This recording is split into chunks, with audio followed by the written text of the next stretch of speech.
Welcome to the world of Jacqueline Carey's Kushiel's Legacy.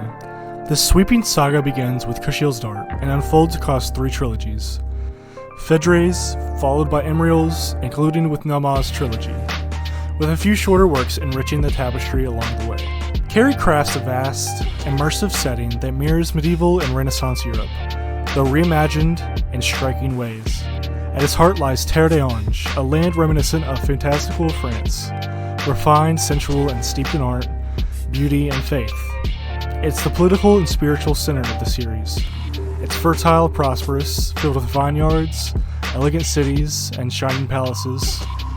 Above all, though, its culture is bound to the teachings of Blessed Elua, the divine figure who shaped their history, and to the precept that he left behind, love as thou wilt. This is not just a romantic motto, it's the foundation of their society. In Terre, politics, religion, and all art flow through the celebration of love, devotion, and desire.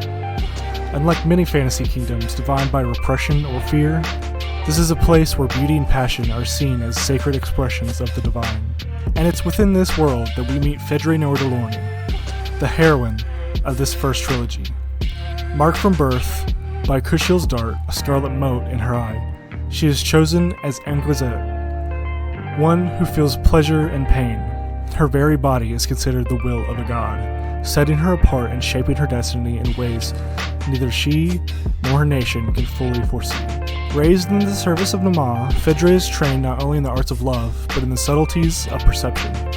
Her fate changes forever when Imriel Delaunay, a nobleman and master of secrets, recognizes her true potential. Under his tutelage, she becomes more than a courtesan. She becomes a spy, taught to listen, to observe, and to uncover the truths hidden behind charms, masks, and power. Through the salons, the bedchambers of Terre des elites, Phèdre learns that every assignation can be more than a contract of desire. Each one is an opportunity to gather knowledge, to glimpse hidden plots, and to serve her nation in ways few others could. Yet through all of it, her devotion never wavers.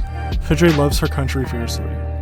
Not just its gilded courts, but its ideals, its beauty, and the fragile promise of Elua's commandment. Time and time again, she risks her body, her freedom, and her very life for the safety of Terre. Her motivations are not ambition or survival, but devotion to her gods, her people, and the ideals that make her homeland worth saving. This blend of faith, duty, and passion is what makes Phèdre such a compelling hero. She is both divine instrument and mortal woman. She's torn between pleasure and pain, loyalty and desire. Yet she's always guided by her unshakable commitment to protect her nation, no matter the sacrifice. But Phèdre's story is only the beginning. Each of the 3 trilogies widen Carey's world, exploring new perspectives and new challenges.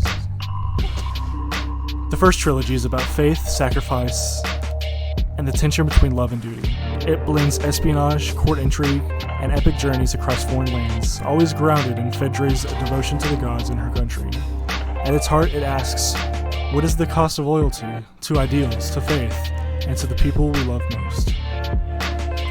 Imriel's trilogy shifts to the next generation, followed Imriel de la Kushiel as she struggles with the shadow of his bloodline and the weight of expectation. Where Phèdre is marked by a destiny, Imriel is haunted by a legacy. His journey becomes one of identity and redemption. How do you carve a path of love and honor when the past seems impossible to escape? Naamah's trilogy pushes outward still further, exploring quests of discovery and the testing of Elua's commandment against distant and unfamiliar cultures.